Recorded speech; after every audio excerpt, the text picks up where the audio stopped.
എല്ലാ ദൈവമക്കളെയും ഓർത്ത് ഞാൻ ദൈവത്തെ സ്തുതിക്കുന്നു. എനിക്കൊരു അപേക്ഷയുള്ളത്, നിങ്ങൾ ഈ ആരെങ്കിലും പാട്ട് പാടുന്നുണ്ടെ നിങ്ങൾ അൺമ്യൂട്ട് ചെയ്യരുത്. നിങ്ങൾ മ്യൂട്ട് ചെയ്ത് പാട്ട് പാടണം. 5 line അൺമ്യൂട്ടായിരുന്നു.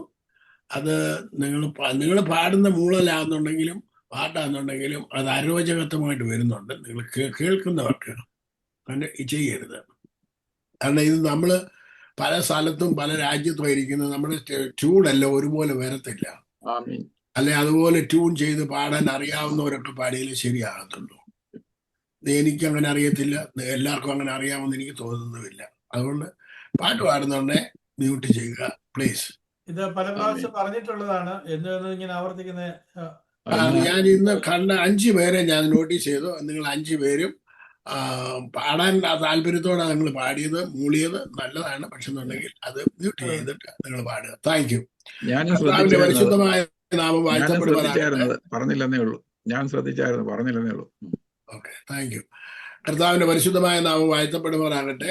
Jesus is greater than എന്നുള്ള വിഷയമാണ് നിങ്ങൾ മാറ്റി ഷെയർ ചെയ്യുന്നത്. കഴിഞ്ഞ 2 ആഴ്ചയായി. ആദ്യത്തെ ആഴ്ചയിൽ ഇതിന്റെ ഇൻട്രൊഡക്ഷൻ പറഞ്ഞു. കഴിഞ്ഞ ആഴ്ചയിൽ ഞാൻ നിങ്ങളോട് പറഞ്ഞത് യേശു സ്വർഗത്തെക്കാൾ ഉന്നതനായി തീർന്നവൻ. ഇന്ന് നിങ്ങളുമായിട്ട് ഷെയർ ചെയ്യുന്നത് യേശു മനുഷ്യരെക്കാളും നമ്മുടെ ഹൃദയങ്ങളെക്കാളും വലിയവൻ. ദൈവമക്കളെ, ഞാൻ നിങ്ങളോട് പറയുന്ന വാക്കുകൾ ശ്രദ്ധിക്കുക.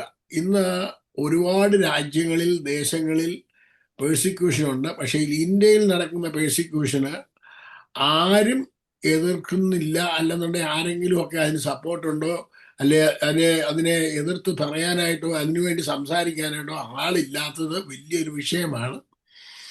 അതുകൊണ്ട് ആൾക്കാർ എഴുന്നേൽക്കുന്നതിന് വേണ്ടി പ്രാർത്ഥിക്കുക. അതിനുവേണ്ടി അവരെ സപ്പോർട്ട് ചെയ്യുന്നതിന് വേണ്ടി. കഴിഞ്ഞ ദിവസം ചാണകം കുടിപ്പിച്ചതും ചാണകം തീറ്റിച്ചതും ഒക്കെ നിങ്ങൾ അറിഞ്ഞാൽ ഈ അതുപോലെയുള്ള പ്രശ്നങ്ങളൊക്കെ ഒരുപാട് പേര് പ്രതികൂലത്തിൽ കൂടെ കടന്നു പോകുന്നുണ്ട്. നിങ്ങൾ എങ്ങനെ പ്രാർത്ഥിക്കണമെന്ന് നിങ്ങൾ തന്നെ ചിന്തിക്കുക. കർത്താവെ വിടുവിക്കണമേ, സഹായിക്കണമേ എന്നുള്ള ഭാഷ അത് തെറ്റാണ്, അതുകൊണ്ട് പ്രയോജനമില്ല എന്നൊക്കെ ഞാൻ പറയുന്ന ഉടനെ നിങ്ങൾക്ക് എത്ര പേർക്ക് അത് മനസ്സിലാകുന്നു എന്നെനിക്ക് അറിയത്തില്ല. പ്രയോജനമുള്ള പ്രാർത്ഥന പ്രാർത്ഥിക്കുക. ഇല്ലാത്ത പ്രാർത്ഥന ഒരു ചുമരുന്ന സമയം ചെലവഴിക്കുക നാട്ടുകാരെ കേൾപ്പിക്കാൻ വേണ്ടി. അതുകൊണ്ട് പ്രയോജനമുള്ള പ്രാർത്ഥന പ്രാർത്ഥിക്കുക. നിങ്ങൾ പ്രാർത്ഥിക്കുന്നത് ഗുണമുണ്ടാകണമെന്ന് ആഗ്രഹിക്കുന്ന എത്ര പേരുണ്ട്? നിങ്ങൾ പ്രാർത്ഥിക്കുന്ന പ്രയോജനം ഉണ്ടാകണമെന്ന് ആഗ്രഹിക്കുക എന്നുണ്ടെങ്കിൽ അത് ബൈബിൾ പ്രകാരമായിരിക്കണം, ബൈബിളിന്റെ അടിസ്ഥാനത്തിലായിരിക്കണം. കാരണം നമ്മൾ പഴയ നിയമത്തിന്റെ വക്താക്കളല്ല. നമുക്ക് പഴയ നിയമവുമായിട്ട് നമുക്ക് ഒരു ബന്ധവുമില്ല. നമ്മൾ ജാതികളാണ്, നമ്മൾ പുതിയ നിയമത്തിലെ ആൾക്കാരാണ്. അപ്പം പഴയ നിയമം ഇല്ലയോ? ഉണ്ട്. പക്ഷെ അതിനകത്തിലെ പ്രാർത്ഥനയല്ല കർത്താവ് നമ്മളെ പഠിപ്പിച്ചിരിക്കുന്നത്. അതുകൊണ്ടാണ് നിങ്ങളോട് ഈ പറഞ്ഞു തരുന്നത്. ഓക്കെ, യോബിന്റെ പുസ്തകം 33-ാം അധ്യായം അതിന്റെ 12-ാമത്തെ വാക്യം വായിച്ചാലോ? യോബിന്റെ പുസ്തകം 33-ാം അധ്യായം 12-ാമത്തെ വാക്യം. ഇതിന് ഞാൻ നിന്നോട് ഉത്തരം പറയാം. ഇതിൽ നീ നീതിമാനല്ല, ദൈവം മനുഷ്യനേക്കാൾ വലിയവനല്ലോ. യോബിനോട് പറയാണ്, ദൈവം ആരെക്കാൾ വലിയവനല്ല. അല്ല, സോറി, ഞാൻ നിന്നോട് ഉത്തരം പറയുന്നു, നീ നീതിമാനല്ല, ദൈവം മനുഷ്യനേക്കാൾ വലിയവനല്ല. വലിയവനല്ലോ എന്നല്ലയോ? വലിയവനല്ലോ. ആ, അപ്പം ദൈവം ആരെക്കാൾ വലിയവനാണ്? ആരെക്കാൾ വലിയവൻ? മനുഷ്യരെക്കാൾ വലിയവനാ. അപ്പം ദൈവം പ്രധാനമന്ത്രിയാണോ, മന്ത്രിമാരാണോ? ആരാ വലിയവൻ? ദൈവമാണ് വലിയവൻ. ആ ഒരു മനസ്സ് നമുക്കുണ്ടാകണം. നമ്മൾ വലുതായി കാണുന്നത് എന്തിനെയാണെന്ന് നമ്മൾ ചിന്തിക്കണം. ഇതിനകത്ത് മുമ്പേ പറഞ്ഞ് ചുമക്കുന്ന കാര്യം ഇവിടെ എല്ലാവർക്കും ചുമയല്ലോ. ഇപ്പൊ ലോകത്തിലുള്ള ഒരാൾക്ക് വേണ്ടി മാത്രമൊന്നുമല്ല. ചുമയും ഇതെല്ലാവർക്കും പിടിച്ചിരിക്കുക, ഒരുപോലെ തന്നെ പിടിച്ചിരിക്കുക. Praise the Lord. അപ്പം അടുത്ത 1 യോഹന്നാൻ 3:20 വായിച്ചാണ്.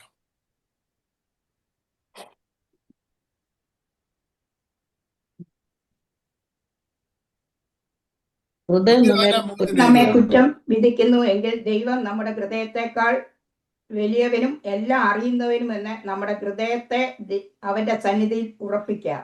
ഓക്കെ, ഇവിടെ രണ്ടാമത് വായിച്ചത് ദൈവം നമ്മുടെ ഹൃദയത്തെക്കാൾ വലിയവനും എല്ലാം അറിയുന്നവരുമെന്ന് നമ്മുടെ ഹൃദയത്തെ അവന്റെ സന്നിധിയിൽ എന്ത് ചെയ്യാം?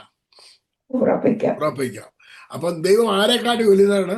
മനുഷ്യരെക്കാട്ടിലും മനുഷ്യ ഹൃദയത്തെക്കാട്ടിലും വലിയവൻ. എല്ലാവരും പറഞ്ഞാട്ടെ, എന്റെ ദൈവം മനുഷ്യരെക്കാട്ടിലും മനുഷ്യ ഹൃദയത്തെക്കാട്ടിലും വലിയവനാണ്.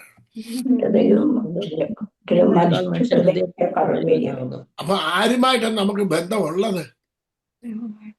ആരുമായിട്ട് ബന്ധമുള്ളത്? ദൈവമായിട്ട്. ഈ ദൈവം ആരെക്കാട്ടും വലിയവനാണ്? സകല മനുഷ്യരെക്കാട്ടിലും അവരുടെ ഹൃദയത്തെക്കാട്ടിലും വലിയവനാണ് എന്റെ ദൈവം. അത് നിങ്ങൾ ഉറയ്ക്കണം ആദ്യം. ആ ദൈവം വസിക്കുന്ന സ്ഥലം എവിടെയാ? നമ്മുടെ ഹൃദയത്തിൽ. ഹൃദയത്തിൽ. ഓക്കെ, അപ്പൊ ഹൃദയത്തിൽ വസിക്കുന്ന ദൈവം ആരെക്കാട്ടിലൊക്കെ വലിയവനാ? സകല മനുഷ്യരെക്കാട്ടിലും അവരുടെ ഹൃദയത്തെക്കാട്ടിലും അവരുടെ നിലവിനെക്കാട്ടിലും ഒക്കെ വലിയവനാണ്. അപ്പൊ ആ ദൈവത്തെയാണ് ഞാൻ സേവിക്കുന്നത്. നിങ്ങളോട് ഞാൻ കഴിഞ്ഞ ദിവസം പറഞ്ഞു, ബിനു രഘുനാഥ് എന്ന് പറഞ്ഞ ഒരു ദൈവദാസനെ കണ്ടോ? UP പ്രവർത്തിക്കുന്ന, ഇപ്പൊ പുള്ളി കേരളത്തിൽ ഒറ്റവാ. അപ്പൊ ഈ ദൈവദാസന് UP പല പ്രാവശ്യം ജയിലിൽ പോയിട്ടുള്ള മനുഷ്യനാണ്. നമ്മളാരും അറിയുന്നിട്ടൊന്നുമില്ല. എന്നിട്ട് ഈ മനുഷ്യൻ അവിടെ ബുൾഡോസർ കൊണ്ട് യോഗി ആദിത്യനാഥ് ചർച്ചുകളും വീടുകളും എല്ലാം തല്ലി പൊട്ടിക്കുന്നുണ്ട്. ഇദ്ദേഹം പണിതുകൊണ്ടിരിക്കുക. പണിതുകൊണ്ടിരിക്കുക. എങ്ങനെ പണിയുന്നത്? അതാണ് വിശ്വാസം എന്ന് പറയുന്നത്. അതാണ് വിശ്വാസം എന്ന് പറയുന്നത്. അപ്പൊ വിശ്വാസത്താൽ ഇതിനെല്ലാം ഓവർകം ചെയ്യാൻ പഠിക്കണം. നമ്മൾ അഭിമുഖീകരിക്കുന്ന, അല്ലെന്നുണ്ടെങ്കിൽ നമ്മൾ പ്രാർത്ഥിക്കുന്നതിനെ ഒക്കെ അത് അവർക്ക് വർക്കൗട്ട് ആകണമെന്നുണ്ടെന്നുണ്ടെങ്കിൽ നമ്മുടെ പ്രാർത്ഥന അതിനെക്കാട്ടിൽ ഉന്നതമായ നിലവാരത്തിലുള്ളതായിരിക്കണം. ഞാൻ ഇന്നലെ മിനിഞ്ഞാന്നുമൊക്കെ ഈ പ്രേയർ ലൈനിൽ പഠിപ്പിച്ചുകൊണ്ടിരിക്കുന്നത് യേശു ജീസസ് ഈസ് ഗ്രേറ്റർ ദാൻ എന്നുള്ള വേറെ ലൈനിൽ പഠിപ്പിച്ചുകൊണ്ടിരിക്കുന്നത് യേശു യഹോവയായ ദൈവം 2 പ്രാവശ്യം മനുഷ്യരെ വിളിച്ചത്. ദൈവം 2 പ്രാവശ്യം വിളിച്ചത്. അതിനകത്തിൽ അബ്രഹാമിനെ കുറിച്ചായിരുന്നു. അപ്പൊ അബ്രഹാം മകനെ യാഗം കഴിക്കാൻ കൊണ്ടുപോകുന്ന സമയത്ത് അബ്രഹാമിന്റെ പ്രഖ്യാപനങ്ങൾ എങ്ങനെയാണെന്ന് നമ്മളാണെന്നുണ്ടെങ്കിൽ കരഞ്ഞു വിളിച്ച് പ്രാർത്ഥിക്കുന്നു. അബ്രഹാം എങ്ങനെയാണ് പ്രാർത്ഥിച്ചതെന്ന് ഞാൻ 1-2 വാക്യങ്ങൾ നിങ്ങളെ ഒന്ന് കാണിക്കാം. അതിന്റെ ഉൽപ്പത്തി പുസ്തകം 2-ാം അധ്യായത്തിന്റെ 22-ാം അധ്യായത്തിന്റെ 5-ാമത്തെ വാക്യം ഒന്ന് വായിച്ചു. അബ്രഹാം ബാല്യക്കാരോടെ, നിങ്ങൾ കഴുതയുമായി ഇവിടെ ഇരിപ്പീൻ, ഞാനും ബാലനും അവിടത്തോളം ചെന്ന് ആരാധന കഴിച്ച് മടങ്ങി വരാം എന്ന് പറഞ്ഞു. അതിന്റെ അർത്ഥം എന്തുവാ? തീർച്ചയായിട്ടും മടങ്ങി വരും യാഗം കഴിച്ചിട്ട്. അത് നമുക്ക് അറിയാവുന്നത് കൊണ്ട് അതേ പറയുമല്ലയോ? അറിയാവുന്നുണ്ട്. ഈ ഇദ്ദേഹത്തിന് അറിയാമോ? വിശ്വാസത്തിൽ ഉറച്ച വിശ്വാസം ഉണ്ടായിരുന്നു. അപ്പൊ നമുക്കെന്താ ഇല്ലാത്ത? എന്താ അദ്ദേഹത്തിന്റെ കയ്യിൽ ഈ പുസ്തകങ്ങൾ വല്ലതും ഉണ്ടോ? ഒന്നുമില്ല. പക്ഷെ നമ്മുടെ കയ്യിൽ എന്തെല്ലാം ഉണ്ട്? എന്തെല്ലാം ആയുധങ്ങൾ നമ്മുടെ കയ്യിലുണ്ട്? സകലവിധ ആയുധവും നമ്മുടെ കയ്യിലുണ്ട്. പക്ഷെ നമ്മൾ എന്ത് ചെയ്യത്തില്ല? അങ്ങനെയുള്ള കാര്യം ഡിക്ലെയർ ചെയ്യത്തില്ല. എന്ത് ചെയ്യത്തില്ല? പറയാൻ നമ്മൾ പഠിക്കും. പറഞ്ഞാൽ വല്ലതും സംഭവിക്കുമെന്ന പേടി. ഞങ്ങൾ മടങ്ങി വരാമെന്നാ പറഞ്ഞത്, ആണോ? അങ്ങനെ മത്തായിയുടെ സുവിശേഷം 18 എന്താ പറയുന്നത്? മത്തായി 18 നിങ്ങൾ ഭൂമിയിൽ കെട്ടുന്നതെല്ലാം സ്വർഗത്തിലും കെട്ടപ്പെട്ടിരിക്കും, നിങ്ങൾ ഭൂമിയിൽ അഴിക്കുന്നതെല്ലാം സ്വർഗത്തിലും അഴിഞ്ഞിരിക്കും എന്ന് ഞാൻ സത്യമായിട്ട് നിങ്ങളോട് പറയുന്നു. നിങ്ങൾ അപ്പൊ ഇത് യേശു നമ്മളോട് പറഞ്ഞു. അബ്രഹാമിനോട് പറഞ്ഞിട്ടുണ്ടായിരുന്നു? പറഞ്ഞേ ഇല്ല. പക്ഷെ നമ്മളോട് അബ്രഹാമിനോട് പറഞ്ഞില്ല. പക്ഷെ അബ്രഹാം ഭൂമിയിൽ കെട്ടി സ്വർഗത്തിൽ, അത് ശരിയായി തീർന്നു. പക്ഷെ നമ്മളോട് പറഞ്ഞിട്ട് നമ്മൾ എന്ത് ചെയ്യത്തില്ല? അബ്രഹാമിനോട് നേരത്തെ വാഗ്ദത്തം ചെയ്തിട്ടുണ്ട്. നമ്മളോട് ആയിരക്കണക്കിന് ലക്ഷക്കണക്കിന് വാഗ്ദത്തങ്ങൾ നമ്മുടെ ഉണ്ടായിട്ട് ഇതൊന്നും നമുക്കൊരു കാര്യമല്ലല്ലോ. 6000-ത്തിലധികം വാഗ്ദത്തം ഉണ്ടെന്ന ബൈബിൾ ആൾക്കാർ പറയുന്നത്. ഇതെല്ലാം ഉണ്ടായിട്ട് നമ്മൾ വല്ലതും നിൽക്കുന്നുണ്ടോ? നമ്മൾ ഉറച്ചെന്താ നിൽക്കാത്തത്? 2000 വിശ്വാസം ഇല്ലാത്തതുണ്ട്. വിശ്വാസം എന്ന് പറയത്തേ ഉള്ളൂ, പറച്ചിലേ ഉള്ളൂ. വിശ്വസിച്ച് പറയാൻ പഠിക്കണം.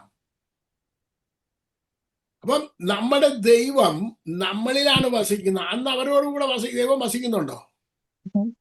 ഇല്ല. ഇനി നോക്കാം, അതിന്റെ 6-ാമത്തെ വാക്യം ഒന്ന് വായിച്ചപ്പോൾ ഉൽപ്പത്തി പുസ്തകം 22-ന്റെ 6-ാമത്തെ വാക്യം. അബ്രഹാം ഹോമയാഗത്തിനുള്ള വിറകെടുത്ത് തന്റെ മകനായ ഇസാക്കിന്റെ ചുമലിൽ വെച്ചു, തീയും കത്തും താൻ എടുത്തു, ഇരുവരും ഒന്നിച്ച് നടന്നു. ഇതിന്റെ മത്തായിയുടെ സുവിശേഷം 18-ന്റെ 19-ാമത്തെ വാക്യം ഇംഗ്ലീഷിൽ ഒന്ന് വായിച്ചു. Again I say to you that if two of you agree on earth concerning anything that they ask, it will be done for them by my Father in heaven. വേറൊരു വേർഷൻ വായിച്ചേ. വേറൊരു version വായിച്ചാണ്.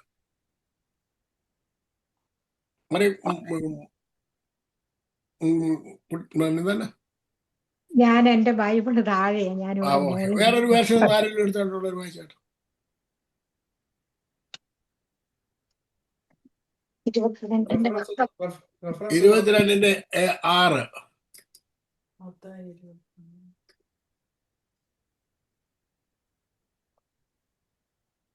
Abraham took the, I'm sorry, Matthew 18:19. Oh, I cannot read. നിങ്ങളുടെ ആരുടെ ഇല്ലേ? I'm getting the one first. Okay. 19. Online വായന. Again I say to you that if two of you agree on earth about anything that they may ask, it shall be done for them by my Father who is in heaven. അത് തന്നെയാണ് നമ്മുടെ മലയാളത്തിലുള്ളത്. വേറെ version ഉണ്ടോന്ന് അതിനെ ചോദിക്കുന്നത്. English വായിച്ചാട്ടോ. വേറെ version ഇല്ലെന്നുണ്ടെങ്കിൽ ഞാൻ വായിക്കാം. Again I say unto you, if two of you shall agree on earth as touching anything that they ask. മലയാളത്തിൽ ടച്ചിങ് എന്നുള്ളതുണ്ടോ? ഇല്ല. അപ്പൊ is touching anything they shall ask, it shall be done for them that Father which is in heaven. അപ്പം ആർക്കാണ് ഇത് കൊടുക്കുന്നത്? Touch ചെയ്യുന്നവർക്ക്. അപ്പം Abraham എന്ത് ചെയ്തു? വിറകെടുത്ത് മകന്റെ ചുമലിൽ വെച്ചു. പറഞ്ഞതിന് ശേഷം ചുമലിൽ വെച്ചു. രണ്ടുപേരും എഗ്രിയായി ഒന്നിച്ച് നടന്നു. നമ്മളൊരു കാര്യം പറഞ്ഞാൽ നടക്കണമെന്നുണ്ടെങ്കിൽ ഇതിനൊക്കെ വ്യവസ്ഥ ദൈവം പറഞ്ഞിട്ടുണ്ട്. ആ വ്യവസ്ഥ പ്രകാരം നമ്മൾ പറഞ്ഞാൽ നടക്കും. നിങ്ങളുടെ വാക്കുകൾക്ക് ഭയങ്കര പവറാണെന്നൊക്കെ ഞാൻ എപ്പോഴും പറയാറുണ്ട്. ഉണ്ടോ ഇല്ലയോ? ഉണ്ട്. അപ്പൊ ആ പവർ നിങ്ങൾ ഉപയോഗിക്കാൻ പഠിക്കണം. നിങ്ങൾ ആരും വെറും നിസാരക്കാരല്ല. വേറൊരു വേർഷനിൽ ഇങ്ങനെയാണ് പറയുന്നത്. I also tell you this, if two of you agree here on earth concerning anything you ask, my Father in heaven will do it for you. അത് തന്നെ സെയിം തിങ് മലയാളത്തിൽ എഴുതിയിരിക്കുന്നത്. And so I tell all of you, what you prohibit on earth will be prohibited in heaven, and what you permit on the earth will be permitted in heaven. അപ്പൊ നിങ്ങൾ ഭൂമി കെട്ടുന്നത് സ്വർഗത്തിൽ കെട്ടപ്പെട്ടെങ്കിൽ നിങ്ങൾ ഭൂമിയിൽ അഴിക്കുന്നത് സ്വർഗത്തിൽ അഴിഞ്ഞിരിക്കുമെന്ന് നമ്മളോട് യേശു പറഞ്ഞില്ലയോ? രണ്ടുപേര് എഗ്രി ചെയ്താൽ അത് നടക്കുമെന്നും പറഞ്ഞില്ലയോ? എന്നിട്ട് നമ്മൾ നമുക്ക് പ്രശ്നം എന്താണ്? നിങ്ങളിപ്പം ഒരു കുഞ്ഞിന്റെ കാര്യം പറഞ്ഞു, അന്നേരം തന്നെ നിങ്ങൾ എഗ്രിയാണ്. കഴിഞ്ഞ ദിവസം എന്നെ ഒരാൾ വിളിച്ചിട്ട് പറഞ്ഞു, എൻ്റെ മോന്റെ കൂടെ പോയ 3 പേര് ഒരു ഇന്റർവ്യൂവിന് പോയി, അവർക്ക് 3 പേർക്കും വിസ കിട്ടിയില്ല. എൻ്റെ മോന്റെ ഇത്രാം തീയതി ആയിരുന്നു. ഞാൻ പറഞ്ഞു, don't worry, it will get ലഭിക്കും. എങ്ങനെ പറഞ്ഞു? അതെങ്ങനെയാ പറയുന്നതെന്ന് ചോദിച്ചു കഴിഞ്ഞാൽ എഗ്രി ആകാൻ പറ്റുന്നവരോടെ പറയാൻ പറ്റത്തുള്ളൂ. നിങ്ങള് ബെഞ്ചമിൻ പാസ്റ്ററിന്റെ നിങ്ങൾ കാര്യം കേട്ടാണ്. ബെഞ്ചമിൻ പാസ്റ്റർ എന്നെ ഞങ്ങൾ ഒന്നിച്ചെല്ലാം ഈ 2008 ഇവിടെ പോയതാണ്, ആഫ്രിക്കൻ്റെ കണ്ടിലൊക്കെ പോയാണ്. ഞാൻ മാത്യു ശമേൽ എന്ന് പറയുന്ന ആള് ഡാളസിലുള്ള ഈ സുസമ്മയുടെ അനിയത്തിയുടെ ഹസ്ബൻഡാ. മാത്യു ശമേലിനെ ബെഞ്ചമിൻ ഹോസ്പിറ്റലിലായിരുന്ന സമയത്ത് തന്നെ ഞാൻ വിളിച്ചിട്ട് പറഞ്ഞു, അദ്ദേഹം ഒരു കുഴപ്പവും ഉണ്ടാകത്തില്ല, അദ്ദേഹം പുറത്തു വരും. അത് എന്താണെന്നറിയാം, കൊറോണയുടെ സീസണില്ല. അന്നേരം എത്ര നാളായിരുന്നു എനിക്കറിയത്തില്ല, എനിക്ക് തോന്നുന്നു 50 ദിവസവും കണ്ട് വെന്റിലേറ്ററിലായിരുന്നെന്നാ കേട്ടെ. എത്ര 50 ദിവസം ഏതാണ്ട് വെന്റിലേറ്റർ. 50 ഒന്നും അല്ല, അതിൽ കൂടുതലുണ്ടായിരുന്നു. അനേക നാളുകൾ അദ്ദേഹമായിരുന്നു. അദ്ദേഹത്തിന് മുന്നേ വെച്ച് 10,000-കണക്കിന് ആൾക്കാർ ചത്ത് വീണപ്പം ആ മനുഷ്യൻ എഴുന്നേറ്റ് വരുമെന്ന് ഞാൻ മാത്യു ശമേലിനോട് പല പ്രാവശ്യം പറഞ്ഞു, don't worry, he will come back. പക്ഷെ ഈ പ്രാവശ്യം വീണെന്ന് പറഞ്ഞു തന്നെ ഞാൻ കേട്ടു. ഞാൻ പറഞ്ഞില്ല, കാരണം എൻ്റെ ആത്മാവ് വർക്ക് ചെയ്തില്ല, ദൈവത്തിൻ്റെ ആത്മാവ് പറഞ്ഞില്ല അദ്ദേഹത്തിൻ്റെ ജീവൻ രക്ഷ പ്രാപിക്കുമെന്ന്. അതുകൊണ്ട് ഞാൻ പറഞ്ഞില്ലെന്നുള്ളതേ ഉള്ളായിരുന്നു. ഞാൻ ഇന്ന് രാവിലെ കേട്ടപ്പോൾ എനിക്ക് വലിയ ദുഃഖമുണ്ടായി. ഞാൻ പറഞ്ഞു വന്നതിന് ശേഷം നമ്മൾ എഗ്രി ആകാനായിട്ട് പഠിക്കണം. നമ്മൾ പറഞ്ഞിട്ട് ഡിക്ലെയർ ചെയ്തതിന് ശേഷം നമ്മൾ ഭൂമിയിൽ ഡിക്ലെയർ ചെയ്യുന്നത് അത് സംഭവിക്കും. നമ്മുടെ ദൈവം മനുഷ്യരെക്കാളും മനുഷ്യരുടെ ഹൃദയത്തെക്കാളും വലിയവനാണ്. അവൻ വസിക്കുന്നത് എൻ്റെ ഉള്ളിലാണ്. പറഞ്ഞാട്ടെ, എൻ്റെ ദൈവം മനുഷ്യരെക്കാളും മനുഷ്യരുടെ ഹൃദയത്തെക്കാളും വലിയവനാണ്. അവൻ വസിക്കുന്ന സ്ഥലമാണ് എൻ്റെ ഹൃദയം, അവൻ്റെ മന്ദിരമാണ് ഞാൻ. അപ്പൊ ഇനി നിങ്ങൾ നോക്കണം, നിങ്ങൾ എങ്ങനെ നടക്കണം. ഞാൻ ദൈവത്തിന്റെ മന്ദിരമാണ് എന്നുള്ള മനഭാവത്തോടു കൂടി നമ്മൾ നടക്കണം. എങ്ങനെ നടക്കണം? ഞാൻ ദൈവത്തെ വഹിച്ചുകൊണ്ട് നടക്കുന്നവളുമാണ് എന്നുള്ള ഒരു മനോഭാവത്തിൽ വേണം നമ്മൾ നടക്കാൻ. അല്ലാതെ നമ്മള് ഞാൻ സാധാരണ മനുഷ്യൻ, നിങ്ങൾ സാധാരണ മനുഷ്യരല്ല. You carrying the God which is the heaven and earth creator, one who created the heaven and earth. ആ ഭൂമിയെ, ആകാശത്തെയും ഭൂമിയെ സൃഷ്ടിച്ചവൻ കൊണ്ടാണ് നിങ്ങൾ നടക്കുന്നത്. നിങ്ങൾ നിസ്സാരക്കാരാണോ? നിങ്ങൾ ആരും നിസ്സാരക്കാരല്ല. നിങ്ങളിൽ വസിക്കുന്നതും അവന്റെ ആത്മാവാണ് വസിക്കുന്നത്. ആ മനോഭാവം നമുക്കുണ്ടാകണം. ആ മനോഭാവത്തിൽ വേണം നിങ്ങൾ ഡിക്ലെയർ ചെയ്യാൻ. നിങ്ങൾ ഡിക്ലെയർ ചെയ്യുന്ന നടക്കുമെന്നുള്ള ചിന്ത നിങ്ങൾക്ക് വേണം. ലൂക്കോസ് 10:16 വായിച്ചാണ്. ലൂക്കോസ് 10:16.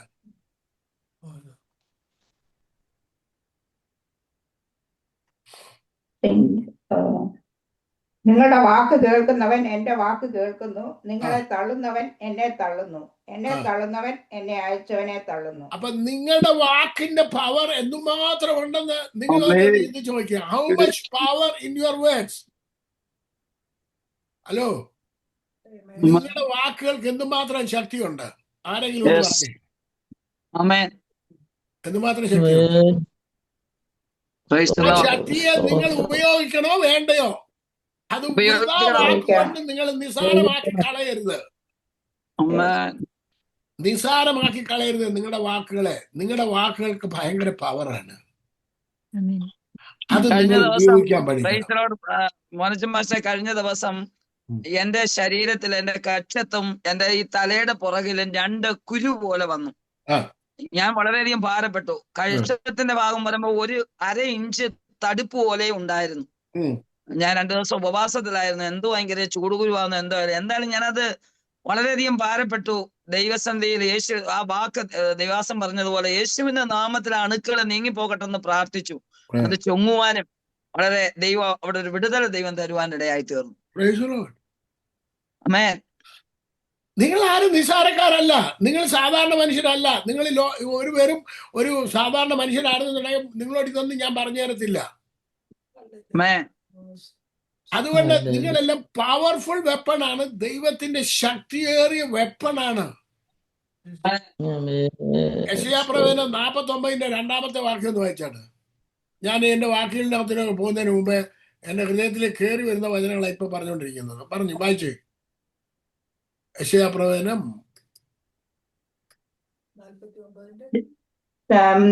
അവൻ എന്റെ വായെ മൂർച്ചയുള്ള വാൾ പോലെയാക്കി തന്റെ കൈയുടെ നിഴലിൽ എന്നെ ഒളിപ്പിച്ചു. അവൻ എന്നെ മിനുക്കിയ അമ്പാക്കി തന്റെ പൂണിയിൽ മറച്ചു വെച്ചു. അപ്പൊ നിങ്ങളുടെ നാവ് എങ്ങനെയാണ് മൂർച്ചയുള്ള വാളാക്കി വെച്ചിരിക്കുന്നത്? എന്തിനു വേണ്ടിയാണ്? വാളെടുത്ത് വെട്ടാനാണോ അതോ വാളെടുത്തിട്ട് പൂഴ്ത്തി വെക്കാനാണോ? ശത്രുവിന്റെ തലയെ തകർക്കാനാണെന്നേ. നിങ്ങൾ ആരാ?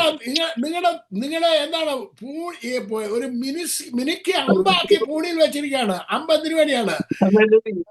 ഈ ടാർഗറ്റ് നോക്കി എയ്യാനുള്ളതാണ്. അപ്പൊ ആരുടെ ജോലിയാണ്? ടാർഗറ്റിലോട്ട് നോക്കി ചെയ്യേണ്ട ജോലി ആരുടേതാ?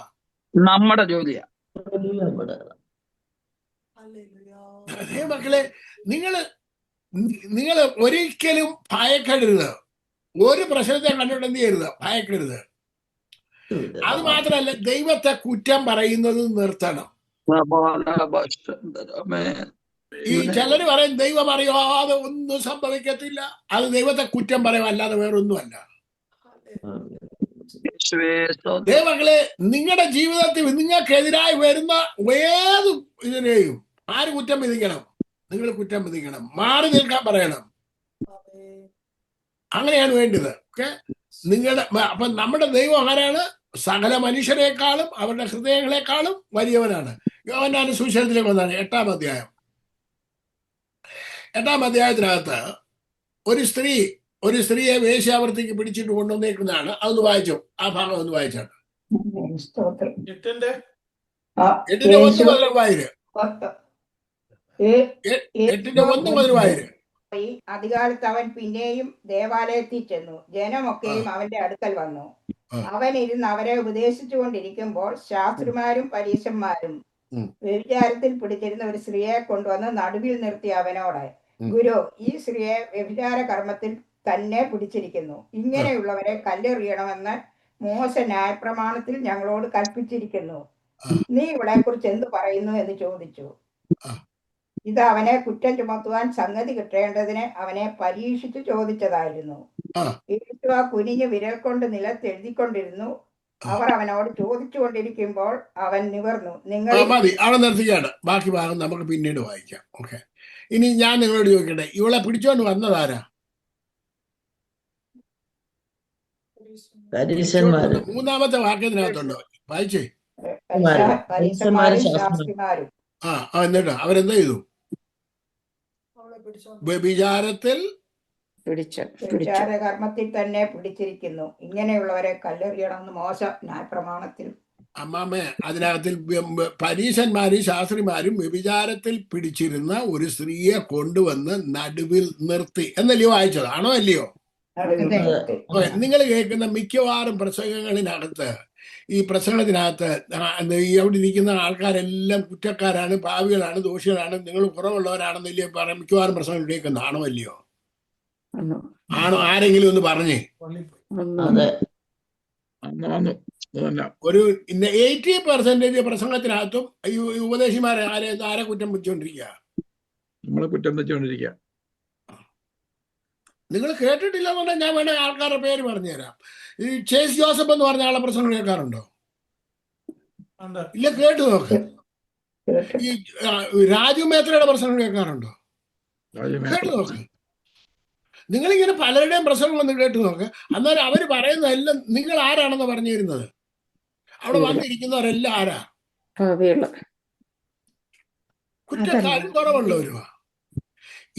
ഇത് പറയാനായി ഇതാർക്കുള്ളൂ. നിങ്ങളുടെ കുറവുകൾ ഏറ്റു പറയാം. പ്രാർത്ഥിക്കാൻ നേരത്ത് പറയുന്നുണ്ട്, നിങ്ങളുടെ കുറവുകൾ ഏറ്റു പറയാം. എനിക്കൊരു അമ്മാമ ഉണ്ടായിരുന്നു. ഈ അമ്മാമ പ്രയർലൈൻ നടത്തി, ഈ പാസ്റ്ററെ എനിക്ക് അസുഖം വന്നേക്കുന്നത് എൻ്റെ കുറവ് കൊണ്ടായിരിക്കും. ഞാൻ പറഞ്ഞ, അമ്മാമ ആരാ പറഞ്ഞ അമ്മാമ്മയുടെ കുറവുകളുണ്ടെന്ന്? അയ്യോ, എല്ലാവരും പറയുന്ന കുറവുണ്ടെന്നാ പറയുന്നത്, അതുകൊണ്ടാണ് ഇതൊക്കെ വന്നേക്കുന്നത്. എന്തെങ്കിലും പ്രശ്നം വന്നു കഴിഞ്ഞാൽ നമ്മൾ ആരെ കുറ്റം വിധിക്കുന്നത്? നമ്മളെ തന്നെ കുറ്റം വിധിക്കും. എൻ്റെ കുറവ് കൊണ്ടാണ് ഇത് വന്നിരിക്കുന്നത്. നിങ്ങൾ അപ്പം തന്നെ കഴുകി ശുദ്ധീകരണം പ്രാപിക്കേണ്ട ജോലി ആരുടേതാ? പറഞ്ഞേ. ദൈവമക്കളെ, നിങ്ങള് നീതിമാന്മാരെ തേടിയാന്നോ കർത്താവ് വന്നത്? പാപികളെ തേടിയാന്നോ വന്നത്? കഴിഞ്ഞ ദിവസം എനിക്കൊരു മെസ്സേജ് വന്നു. പാസ്റ്ററെ, എൻ്റെ അടുക്കൽ പലരും വന്നിട്ട് പറയുന്നു, ഞങ്ങളുടെ ഒരുപാട് കുറവുകളും കുറ്റങ്ങളും ഉണ്ട്. അതുകൊണ്ട് എങ്ങനെയാണ് ഞങ്ങൾ ചെയ്തുകൊണ്ടുള്ള തെറ്റുകളുണ്ട്, എങ്ങനെയാണ് കർത്താവ് ക്ഷമിച്ചു തരുമോ, ഞങ്ങൾ സ്വർഗത്തിൽ പോകുമോ എന്ന് പറഞ്ഞ് സംശയത്തോടെ പലരും വന്ന് എന്നോട് പറയുന്നത്. പാസ്റ്റർ അതിന് ഒരു മെസ്സേജ് ഇടണം, എനിക്ക് ഒരു വോയിസ് മെസ്സേജ് ഉണ്ട്, അതിന് പരിഹാരം എന്താണെന്ന് പറഞ്ഞിട്ട്. ഞാൻ പറഞ്ഞ, ആദ്യമേ നിങ്ങൾ ഈ കേൾക്കുന്ന പ്രസംഗങ്ങളൊന്ന് കുറയ്ക്കണം, എന്നിട്ട് ദൈവവചനം വായിക്കണം. എന്ത് ചെയ്യണം? ദൈവവചനം വായിക്കണം. എന്നിട്ട് കർത്താവിൽ ആശ്രയിക്കണം, കർത്താവിനോട് കൂടെ നടക്കണം. ഈ സ്ത്രീയെ പിടിച്ചോണ്ട് വന്നു കഴിഞ്ഞപ്പം യേശു എന്താ പറഞ്ഞത്? നിങ്ങളിൽ അവർക്കാർക്കും കല്ലെറിയാൻ പറ്റാഞ്ഞ എന്തായിരുന്നു? അപ്പൊ ആരെയൊക്കെ ഈ കൂട്ടത്തിൽ പരീക്ഷിച്ചത്? ആരെയൊക്കെ കുറ്റം വിധിക്കാനാണ് കൊണ്ടുവന്ന ഇവരെ? ഈ പരീക്ഷന്മാര് ആരെയൊക്കെയായിരുന്നു കുറ്റം വിധിച്ചേക്കുന്നത്? ഒന്ന് സ്ത്രീയെ ആദ്യം കുറ്റം വിധിക്കാൻ, ആരെ കുറ്റം വിധിക്കാൻ ഇവർ കൊണ്ടുവന്നേക്കുന്നത്? യേശുവിനെ. അപ്പം നിങ്ങളുടെ പാപങ്ങളെ കഴുകി ശുദ്ധീകരിച്ച കർത്താവാണോ അല്ലയോ? അതോ വേറെ വല്ലവരും വന്നോ? ഞാനാണ്. നിങ്ങളെ അവന്റെ മക്കളാക്കി തീർത്തത് കർത്താവല്ലയോ? ആണോ അല്ലയോ? ആ കർത്താവിന്റെ സന്നിധി അഥവാ എന്തെങ്കിലും തെറ്റ് വന്നു പോയിട്ടുണ്ടെങ്കിൽ ചെന്ന് ഏറ്റു പറഞ്ഞ് കർത്താവെ എന്നെ കഴുകി ശുദ്ധീകരിക്കണമെന്ന് പറഞ്ഞു കഴിഞ്ഞാൽ അവൻ ശുദ്ധീകരിക്കാൻ കഴിവില്ലാത്തവനാണോ?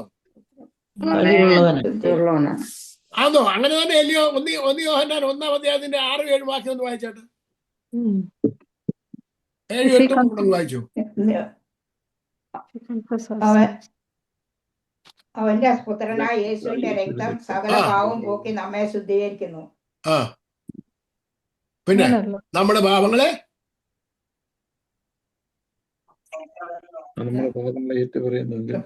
ക്ഷമിച്ച് സകല അനീതിയും നമ്മുടെ പാപങ്ങളെ ഏറ്റു പറയുന്നുവെങ്കിൽ അവൻ നമ്മുടെ പാപങ്ങളെ ക്ഷമിച്ച് സകല അനീതിയും പോക്കി നമ്മെ ശുദ്ധീകരിക്കാൻ തക്കവണ്ണം വിശ്വസ്തനും നീതിമാനുമാകുന്നു. പിന്നെ അടുത്തത്, നാം പാപം ചെയ്തില്ല എന്ന് പറയുന്നുവെങ്കിൽ അവനെ അസത്യവാദിയാക്കുന്നു, അവനിൽ നമ്മളിൽ ഇല്ലാതെയായി. ഇതിനകത്തിൽ നിങ്ങൾ ഏത് കുറ്റമാണെന്നുണ്ടെങ്കിലും കർത്താവിന്റെ സന്നിധിയിൽ ഏറ്റു പറഞ്ഞ് ക്ഷമ ചോദിച്ചു കഴിഞ്ഞു കഴിഞ്ഞാൽ കർത്താവ് എന്ത് ചെയ്യും? പക്ഷെ ക്ഷമിക്കാത്ത ഒരു കുറ്റമാണ്. എന്താണെന്നറിയോ? നിങ്ങൾ വേറെ വല്ലവരും ക്ഷമിച്ചില്ലെങ്കിൽ എന്ത് ചെയ്യത്തില്ല? അവിടെ കിടക്കുന്ന പോലെ ഏറ്റവും കൂടുതൽ ക്ഷമിക്കാത്ത കൂട്ടരാരാ? പെന്തക്കോസ്തുകാര്.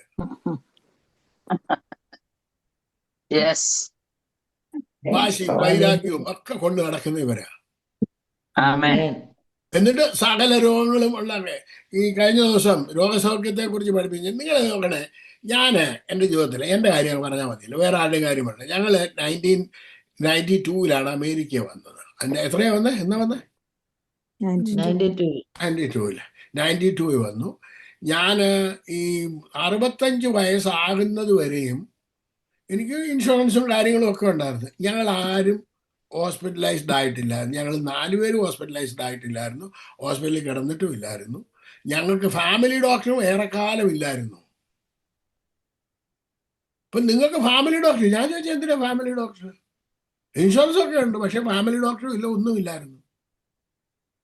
ഈ നിങ്ങൾ കൊണ്ടുവരുന്ന പണം, ഏറ്റവും കൂടുതൽ പണം ചെലവഴിക്കുന്നത് എവിടെയാ? മനുഷ്യർ ഏറ്റവും കൂടുതൽ, പെന്തക്കോസ്തുകാർ ഏറ്റവും കൂടുതൽ പണം ചെലവഴിക്കുന്നത് എവിടെയാ? അല്ലാത്തവരും സാധാരണ മനുഷ്യരും ആശുപത്രിയില്. ഈ ആശുപത്രി പണം ചെലവഴിക്കാതെ കർത്താവിന്റെ അടുക്ക് വന്ന് സൗഖ്യം പ്രാപിക്കുന്ന വലിയ ഈസി.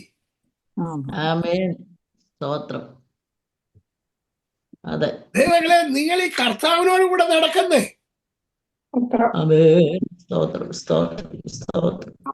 നിങ്ങൾക്ക് നടക്കാൻ വലിയ ബുദ്ധിമുട്ടൊന്നുമില്ല. ഇത് വളരെ ഈസിയാണ്. 2 മണിക്കൂർ സമയം സ്പെൻഡ് ചെയ്യുക കർത്താവിന്റെ സന്നിധിയിൽ. ബൈബിളുമായിട്ട് കുത്തിയിരിക്കുക, വായിക്കുക, പഠിക്കുക, മനസ്സിലാക്കുക, പാടുക. നല്ല പാട്ടുകളൊക്കെ ഉണ്ടെന്നുണ്ടെങ്കിൽ പാട്ട് പാടാൻ അറിയാവുന്നൊരു പാട്ട് പാടുക. ഇതിനകത്ത് ഇരുന്ന് മൂളിപ്പാട്ട് പാടുക. അല്ലെന്നുണ്ടെങ്കിൽ മ്യൂസിക് ഇട്ട് കേൾക്കുക. എനിക്ക് പാടാനൊന്നും എനിക്ക് അറിയത്തൊന്നുമില്ല. പക്ഷെ എന്നുണ്ടെങ്കിൽ എനിക്ക് കുത്തിയിരിക്കാൻ ആഴം പോയി ഉള്ള സമയം, കിട്ടുന്ന സമയങ്ങളിൽ മുഴുവൻ ദൈവത്തിനെ കേൾക്കും, പിന്നെ ഇവിടുന്ന് പഠിക്കും, പിന്നെ നിങ്ങളെ പഠിപ്പിക്കണം. എല്ലാ ദിവസവും 3-4 മണിക്കൂറെല്ലാം ലൈനിലുണ്ട്. നിങ്ങൾക്കെല്ലാം നല്ലതുപോലെ അറിയാം. എനിക്ക് നിങ്ങളോട് പറയാനുള്ളത്, നിങ്ങൾ ദൈവത്തോട് കൂടെ നടക്കണം. പറഞ്ഞാട്ടെ, ഇന്നു മുതൽ ഞാൻ കർത്താവിനോട് കൂടെ നടക്കും. ഈ വർഷം നിങ്ങൾ ഒരു തീരുമാനം എടുക്കണം, ഞാൻ കർത്താവിനോട് കൂടെ നടക്കും. നിങ്ങളുടെ അനേക പ്രശ്നങ്ങൾ നിങ്ങൾ അറിയാതെ തന്നെ നിങ്ങളുടെ മെൽറ്റായി പോകുന്നത് നിങ്ങൾ കാണും. അബ്രഹാം ദൈവത്തെ അനുസരിച്ചു. പറഞ്ഞാണ്ട്, അബ്രഹാം ദൈവത്തെ അനുസരിച്ചു. ദൈവം പറയാണ്, നീ എന്റെ വാക്ക് അനുസരിച്ചുകൊണ്ട് ഞാൻ നിന്റെ തലമുറയെ ഞാൻ എന്ത് ചെയ്യും? അപ്പൊ നിങ്ങൾ തലമുറയ്ക്ക് വേണ്ടി കണ്ണുനീരോടെ പ്രാർത്ഥിക്കണം. ഇങ്ങനെ വറാപ്പിച്ച് പറയുന്നവരുടെ അന്ന് നിങ്ങൾ കേൾക്കേണ്ടി കർത്താവിന്റെ വാക്ക് അനുസരിക്കുന്നതാണ് നല്ലത്. പറഞ്ഞേ, ദൈവത്തിന്റെ ഏതാ വാക്ക് നല്ലത്? അനുസരിക്കും. കർത്താവിന്റെ വാക്ക് കർത്താവിനെ അങ്ങ് അനുസരിക്കണം. അനുസരിച്ചാ പോരെ? അതൊന്ന് വായിച്ച് ഉൽപ്പത്തി പുസ്തകം 22-ാം അധ്യായത്തിന്റെ 18-ാമത്തെ വാക്യം. നീ എന്റെ വാക്ക് അനുസരിച്ചത് കൊണ്ട് നിന്റെ സന്തതി മുഖാന്തരം ഭൂമിയിലുള്ള സകല ജാതികളും അനുഗ്രഹിക്കപ്പെടും എന്ന് ഞാൻ എന്നെ കൊണ്ട് തന്നെ സത്യം ചെയ്തിരിക്കുന്നു. ഈ വാഗ്ദത്തം നമുക്കൂടെ ബാധകമാണോ അല്ലയോ? ആ, അങ്ങനെയാണെന്നുണ്ടെങ്കിൽ നമ്മൾ ക്രിസ്തുവിനുള്ളവരെങ്കിൽ അബ്രഹാമിന്റെ സന്തതിയും വാഗ്ദത്ത പ്രകാരം അവകാശികളുമാകുന്നു. അപ്പൊ ഈ വാഗ്ദത്തം നമുക്ക് അവകാശപ്പെട്ടതാണെന്നുണ്ടെങ്കിൽ നമ്മുടെ കുഞ്ഞുങ്ങൾക്ക് വേണ്ടി കണ്ണുനീര് ഒഴിക്കണോ കർത്താവിനെ അനുസരിക്കണോ? ഏതാ എളുപ്പം? കർത്താവിനെ അനുസരിക്കണം. സിമ്പിൾ അല്ലേ? വളരെ സിമ്പിളാ. എന്റെ കുഞ്ഞുങ്ങൾക്ക് വേണ്ടി കല്യാണം കഴിക്കാൻ വേണ്ടി ഞാൻ പ്രാർത്ഥിച്ചിട്ടില്ല, കുഞ്ഞുങ്ങൾ ഉണ്ടാകാൻ വേണ്ടി ഞാൻ പ്രാർത്ഥിച്ചില്ല, വീട് കെട്ടാൻ വേണ്ടി പ്രാർത്ഥിച്ചില്ല, വാഹനം വാങ്ങാൻ വേണ്ടി പ്രാർത്ഥിച്ചിട്ടില്ല, ഒന്നിനും വേണ്ടി പ്രാർത്ഥിച്ചിട്ടില്ല. ഞാൻ ആകെ പോയി ചെയ്യുന്നത് ആരെ അനുസരിക്കുമെന്ന് മാത്രമേ ഉള്ളൂ? കർത്താവിനെ അനുസരിക്കും. അനുസരിച്ചാൽ നിന്റെ സന്ധിയിൽ തലമുറയെ അനുഗ്രഹിക്കാന്ന് കർത്താവ് പറഞ്ഞിട്ടുണ്ട്. പിന്നെ അതിന്റെ പിന്നാലെ പോരായോ? കർത്താവിനെ അനുസരിച്ചാൽ പോരായോ? അടുത്തിരിക്കുന്ന ആളോട് പറയണേ, ഇന്ന് പോയാൽ എന്റെ കർത്താവിനെ അനുസരിക്കുമെന്ന് പറഞ്ഞാണ്. എന്റെ കുടുംബം അനുഗ്രഹിക്കപ്പെടണമെന്നുണ്ടെങ്കിൽ കർത്താവിനെ അനുസരിച്ചാൽ മതി. വളരെ സിമ്പിളാ വചനം. നമ്മളെ കോംപ്ലിക്കേറ്റഡ് ആക്കുന്ന ആരാന്നറിയാമോ? ഇങ്ങനെ വിറപ്പിച്ച് ഓരോരുത്തർ പറയുമ്പോഴാണ്. പണ്ട് ഞാൻ ഈ ദൈവഭാഗത്ത് വന്ന സമയത്ത് ഞാനും എൻ്റെ ഒരു നാട്ടിലുള്ളൊരു സഹോദരനുണ്ട്, സുജൻ എന്ന് പറഞ്ഞ. അപ്പം ഞാൻ പുള്ളിയെ രക്ഷയിലേക്ക് കടത്തിയത്. അപ്പം ഞങ്ങൾ രണ്ടുപേരും പുതിയ ആൾക്കാരാണ്. ഏകദേശം വന്നിട്ട് ഒരു 6 മാസം പോലും ആയിട്ടില്ല, ശിശുക്കളാണ്. അപ്പം ഒരു പാസ്റ്ററോട് ചോദിച്ചു, പാസ്റ്ററെ ഞങ്ങൾ കുറച്ച് ദൈവവചനമൊക്കെ ഒന്ന് പഠിപ്പിക്കാമെന്ന് ചോദിച്ചു. പഠിപ്പിക്കാമെന്ന് പറഞ്ഞ് ഈ പുള്ളിയുടെ വീട്ടിൽ ചെന്നു. സന്ധ്യ സമയത്ത് ചെന്നു. പുള്ളി ഇങ്ങനെ പറഞ്ഞുകൊണ്ടിരുന്നതിനിടയ്ക്ക് പറഞ്ഞു, രാത്രിയുടെ യാമങ്ങളിൽ കേട്ടിട്ടുണ്ടോ? രാത്രിയുടെ യാമങ്ങളിൽ കേട്ടിട്ടുണ്ടോ? രാത്രിയുടെ യാമങ്ങളിൽ ഞങ്ങൾ കണ്ണുനീരോടെ കുഞ്ഞുങ്ങൾ കിടന്ന അങ്ങോട്ട് ഉറങ്ങുന്ന സമയത്ത് അവരുടെ തലയിലോട്ട് വെച്ച് ഞങ്ങൾ കൈവച്ച് പ്രാർത്ഥിക്കുമായിരുന്നു. അപ്പം ഞാനും സുജനും കൂടി ഇന്ന് കുത്തിയിരുന്ന് ചിരിക്കും. ഞാൻ ചിരിച്ചിട്ട് ഇറങ്ങി വന്നിട്ട് ഞാൻ പറഞ്ഞ്, ഈയൊക്കെ വേറെ പണിയൊന്നുമില്ല, തലയ്ക്ക് വട്ടാന്ന് തോന്നി ചോദിച്ചു. തലയ്ക്ക് വട്ടല്ലയോ?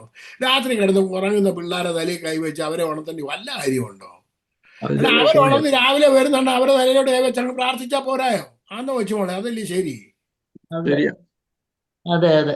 ഈ കിടന്ന് ഉറങ്ങുന്ന പിള്ളേരെ തലയിൽ വെച്ച് പേടിപ്പിക്കേണ്ട വല്ല കാര്യമുണ്ടോ? ഇതൊക്കെ പറഞ്ഞ് മനുഷ്യനെ എന്ത് ചെയ്യുന്നതാണ്? മനുഷ്യനെ വട്ടാക്കിക്കൊണ്ടിരിക്കുകയാണ്. അതൊന്നും അല്ല വേണ്ടത്. കർത്താവിനെ അനുസരിക്കുക. നിങ്ങൾ സിമ്പിളായിട്ട് ദൈവവചനം വായിക്കുക, നിങ്ങൾ നടക്കുക. നിങ്ങൾ ഒത്തിരി ഭാരപ്പെടേണ്ട കാര്യങ്ങളൊന്നുമില്ല. നിങ്ങളുടെ കുഞ്ഞുങ്ങൾ എങ്ങും പോകത്തില്ല. പറഞ്ഞോട്ടെ, എന്റെ കുഞ്ഞുങ്ങും പോകത്തില്ല എന്ന് പറഞ്ഞോട്ടെ. ഞാൻ കർത്താവിനെ അനുസരിച്ചാൽ മതി, എന്റെ കുഞ്ഞുങ്ങൾ എങ്ങും പോകത്തില്ല. ധൈര്യത്തോടെ നിൽക്കുക. ഈ ഉൽപ്പത്തി പുസ്തകത്തിലെ വർഷങ്ങൾക്ക് മുമ്പ് എന്നോട് ചെയ്ത ദൈവത്തിന്റെ ഒരു വാഗ്ദത്തമാണ്. എന്തോ അനുസരിക്കാത്ത കുഞ്ഞുങ്ങളെ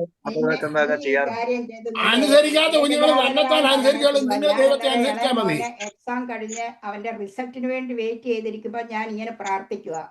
അന്നേരം ഏകജാതൻ എന്നുള്ള ആദ്യജാതനെ തരുവാൻ മടിക്കായതുകൊണ്ട് ഞാൻ ആദ്യജാതനെ കർത്താവിന് ഓൾറെഡി കൊടുത്ത് ദൈവസന്നിധിയിൽ പ്രതിഷ്ഠിച്ച. അന്നേരം പ്രാർത്ഥിച്ചപ്പോൾ ഈ വചനം എനിക്ക് ദൈവാത്മാവ് എന്നോട് ഇടപെട്ടതാ. ഇനി അടുത്ത വാക്കുകൂടെ കേട്ടോ, സാരമില്ല, അത് കേട്ടതാണ്. അടുത്ത 2 വാക്യോടെ വായിച്ചാണ്. അടുത്ത 2 വാക്യം 19, 20. പിന്നെ അബ്രഹാം ബാല്യക്കാരുടെ അടുക്കൽ മടങ്ങി വന്ന് അവർ ഒന്നിച്ചു പുറപ്പെട്ടു ബേർശേബയിലേക്ക് പോന്നു. അബ്രഹാം ബേർശേബയിൽ പാർത്തു. പിന്നെ അനന്തരം മിൽക്കയും നിന്റെ സഹോദരനായ നാഹോരിന് മക്കളെ പ്രസവിച്ചിരിക്കുന്നു എന്ന് അബ്രഹാമിന് ഇപ്പൊ അബ്രഹാമിന് വർത്തമാനം കിട്ടി. എല്ലാം പറയണേ, അബ്രഹാമിന് ഇപ്പൊ വർത്തമാനം കിട്ടി. തന്റെ മരുമകളൊക്കെ വേണ്ടി അവിടെ ഒരുക്കി കഴിഞ്ഞെന്ന്. ഹലോ, മരുമകളെ ഒരുക്കിയെന്ന് വർത്തമാനം കിട്ടിയെന്ന്. ഇവിടെ അബ്രഹാം അനുസരിച്ചപ്പോ തന്നെ മരുമകൾക്ക് വേണ്ടി ഒരുക്കി കഴിഞ്ഞു. അതിന് താഴെ വായിക്കുന്ന ബെതുവേൽ റബേക്കയെ ജനിപ്പിച്ചു. കണ്ടോ ദൈവമക്കളെ? നിങ്ങള് ഒത്തിരി ഭാരപ്പെടാതെ നിങ്ങൾ കർത്താവിനെ അനുസരിക്കാൻ തുടങ്ങുന്നുണ്ടെങ്കിൽ ദൈവം നിങ്ങളുടെ കുഞ്ഞുങ്ങൾക്ക് വേണ്ടി എന്തെല്ലാം ഒരുക്കുന്നതെന്ന് ഒരു കണ്ണ് കണ്ടിട്ടില്ല, ഒരു ചെവി കേട്ടിട്ടില്ല, ആരുടെ ഹൃദയത്തിൽ തോന്നിയിട്ടില്ലാത്ത നിങ്ങളുടെ ജീവിതത്തിൽ വരുന്നത് നിങ്ങൾ കാണും. ഇതൊരു പ്രവചനാത്മാവി പറഞ്ഞായിട്ട് നിങ്ങൾ എടുത്തു. നമ്മുടെ ദൈവം മനുഷ്യരെക്കാളും മനുഷ്യ ഹൃദയത്തെക്കാളും വലിയവനാണ്. അവനാണ് എന്റെ ഉള്ളിൽ വസിക്കുന്നത്. ഞാൻ ഇന്നു മുതൽ അവനെ അനുസരിക്കും, അവന്റെ കാൽപാദത്തിൽ കൂടെ നടക്കും. അതുകൊണ്ട് എന്റെ തലമുറയെ ഒന്നും നശിച്ചു പോകാൻ എന്റെ കർത്താവ് സമ്മതിക്കത്തില്ല. സമ്മതിക്കത്തില്ല. അവനെ പിന്തുടർന്നവരുടെ ഒരുത്തന്റെ തലമുറ നശിച്ചു പോകത്തില്ലെന്ന് നിങ്ങളോട് ഞാൻ ഞാൻ അതിന് വിറ്റ്നസ് ആണ്. യഥാർത്ഥമായി അപ്പൊ ചോദിക്കും, അയ്യോ അങ്ങനെയാണെന്നുണ്ടെങ്കിൽ ശമൂഹന്റെ മക്കൾ എന്ത് ചെയ്യും, മോശയുടെ മക്കൾ എന്ത് ചെയ്യും എന്നൊക്കെ ചോദിക്കും. മോശയുടെ മക്കളെ കുറിച്ച് നിങ്ങൾ തിരക്കേണ്ട കാര്യമില്ല, ദൈവം നോക്കിക്കോളും. മക്കളെ കുറിച്ച് ദൈവം നോക്കിക്കോളും. നിങ്ങൾ ആരുടെ മക്കളെ പറ്റി നിങ്ങളുടെ മക്കളെ കുറിച്ച് മാത്രം നോക്കി വെച്ചാൽ മതി. എന്റെ തലമുറ നശിക്കാതിരിക്കണേ കർത്താവിനെ ഞാൻ അനുസരിച്ച് മുന്നോട്ട് പോയാൽ മാത്രം മതി. അപ്പൊ എന്താ ഈ നശിച്ചു പോകുന്നത് എന്താണെന്നറിയാമോ? നമ്മൾ ഈ വാശിയും വൈരാഗ്യവും ഇതൊക്കെ വെച്ചോണ്ടിരിക്കുന്നുണ്ട്. അതൊന്നും വെച്ചോണ്ടിരിക്കാതെ മനഃപൂർവ്വമായി ക്ഷമിച്ച് കർത്താവിനോട് ചേർന്ന് നടക്കാൻ നമ്മൾ ചേർന്ന് നടക്കാൻ പഠിക്കണം. ഞാൻ ഇത് ചോദിക്കട്ടെ, രൂത്ത് എന്ന് പറയുന്ന ഒരു സ്ത്രീ ആരെ അനുസരിച്ചു, ആരുടെ പിന്നാലെ പോയി? അമ്മായിയമ്മയുടെ പിന്നാലെ പോകാനുള്ള കാരണം എന്തായിരുന്നു? അതിന് 3 കാരണങ്ങളുണ്ട്. അമ്മായിയമ്മയുടെ ദൈവമാണ് യഥാർത്ഥ ദൈവം എന്ന് അവക്ക് മനസ്സിലായി. രണ്ടാമത്തെ കാര്യം എന്താണ്? ഈ അമ്മായിയമ്മ പ്രായമുള്ള ഒരു സ്ത്രീയാണ്. ഇവരെ ഒറ്റയ്ക്ക് വിട്ടാൽ ഇവരെവിടെയെങ്കിലും തളർന്നു പോകും. ഈ പാവത്തിന് കൂട്ടിന് ഞാനല്ലാതെ, ചെറുപ്പക്കാരായ ഞാനല്ലാതെ വേറെ ആരുമില്ല. അതുകൊണ്ട് ഈ അമ്മച്ചിയെ ഞാൻ ഒറ്റയ്ക്ക് വിടുന്നില്ല എന്ന് തീരുമാനിച്ചു. ആ സ്ത്രീയെ സഹായിക്കാൻ, ആ അമ്മയെ സഹായിക്കാൻ തുടങ്ങിയപ്പോ ദൈവം അവക്ക് വേണ്ടി ഒരുക്കിയില്ലയോ? ഇന്ന് അമ്മായിയമ്മയെ കണ്ടുകൂടാ, ഇന്ന് അപ്പനെ കണ്ടുകൂടാ, അമ്മയെ കണ്ടുകൂടാ, പിള്ളേരെ ഒരു മനുഷ്യനെ കണ്ടുകൂടാത്ത ഒരു സമൂഹത്തിലാണ് ജീവിക്കുന്നത്. മാതാപിതാക്കളെ എന്നുണ്ടെങ്കിൽ മറ്റേ വല്ലയിടത്ത് ഇട്ട ചവിടി നടക്കുന്നത്. ദൈവങ്ങളെ ബഹുമാനിക്കാൻ പഠിക്കണം. നിനക്ക് ദീർഘായുസ് ഉണ്ടാകേണ്ടതിന് നിന്റെ പിതാവിനെ മാതാവിനെ എന്ത് ചെയ്യുക? ബഹുമാനിക്കുക. അവർക്ക് കൊടുക്കേണ്ട റെസ്പെക്ട് കൊടുക്കണം. ഇതൊന്നും നമ്മൾ ചെയ്തില്ല. ഇന്ന് ഏറ്റവും കുറവ് റെസ്പെക്ട് ചെയ്യുന്ന ആരാ? കേരളത്തിലെ ജനങ്ങളില്ലയോ? ആണോ ഇല്ലയോ? ക്രിസ്ത്യാനികളില്ലയോ? ആണോ ഇല്ലയോ? വേറെ വല്ലവരും വന്നോ? ഡിസ്റെസ്പെക്ട് ചെയ്യുന്ന ആരെയാ? എന്നിട്ട് കണ്ണുനീരിനകത്ത് കിടന്ന് കുളിച്ചു പ്രാർത്ഥിക്കുക. വല്ല ഒരു ഗുണം ഉണ്ടാകത്തില്ലെന്നേ. ആദ്യം കർത്താവിനെ അനുസരിക്കണം. ഗുരുക്കന്മാരെ ബഹുമാനമില്ല, മാതാപിതാക്കളെ ബഹുമാനമില്ല, ദൈവത്തെ ബഹുമാനമില്ല. ദൈവത്തെ ബഹുമാനിക്കണമെന്നുണ്ട്. ഭൂമിയിൽ നമ്മൾ കാണുന്ന മാതാപിതാക്കളെ ബഹുമാനിക്കാത്തവൻ എങ്ങനെയാണ് അപ്പനെ ദൈവത്തെ ബഹുമാനിക്കുന്നത്? ആദ്യം ബഹുമാനിക്കാൻ പഠിക്കണം. ആ ബഹുമാനമാണ് നമുക്ക് വിശ്വാസം കൊണ്ടുവരുന്നത്. ദൈവവചനത്തെ ബഹുമാനിക്കണം. അടുത്ത ഒരു വാക്യം കൂടെ വായിച്ച് ഞാനിവിടെ അവസാനിപ്പിക്കുകയാണ്. ലൂക്കോസിന്റെ സുവിശേഷം 5-ാം അധ്യായം 8 മുതൽ 10 വരെയുള്ള വാക്യം ഒന്ന് വായിച്ചാണ്. ശിമോൻ പത്രോസ് അത് കണ്ടിട്ട് യേശുവിന്റെ കാൽക്കൽ വീണു. കർത്താവെ, ഞാൻ പാപിയായ മനുഷ്യനാകൊണ്ട് എന്നെ വിട്ടുപോകണമേ എന്ന് പറഞ്ഞു. അവർക്കുണ്ടായ മീൻപിടുത്തത്തിൽ അവനും അവനോട് കൂടെയുള്ളവർക്ക് എല്ലാവർക്കും സംഭ്രമം പിടിച്ചിരുന്നു.